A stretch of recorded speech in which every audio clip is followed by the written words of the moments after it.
पूरी जिंदगी तुमने कमा करके एक घर बना दिया, वो तो कबूतर ऐसे ही बना देता है, पक्षी ऐसे ही बना देते, शेर ऐसे ही गुफा बना देता है। तुमने क्या किया मनुष्य होकर के?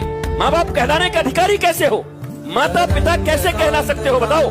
क्या मनुष्य के माता पिता ऐसे होते हैं जिन्होंने अपने बच्चों को लोभी बनाया? केवल धन धन धन, ये तुम्हारा, ये चाचा का, ये तुम्हारा, वो काका का, ये सिखाया? वो तो तुम्हारे ही पेट से आया। तुम्हारे ही घर में जब तुम्हारे बच्चे की बहू आती है, ढोलक बजा के विवाह करती हो, और 6 महीने के बाद क्या कहती हो? जब से चुड़ैल आई है तब से हमारा बेटा बिगड़ गया। तो क्या चुड़ैल लाई थी इतना खर्चा करके? और मैं तुमसे प्रश्न पूछता हूं, जिस बच्चे को तुमने 9 महीने तक गर्भ में धारण किया, 20 से 25 साल तक जो तुम्हारे चरणों के नीचे रहा, तुम्हारे दूध को पी करके बड़ा हुआ, तुमने ऐसे कौन से संस्कार दिए थे जो 3 महीने में कोई आकर के बिगाड़ गया?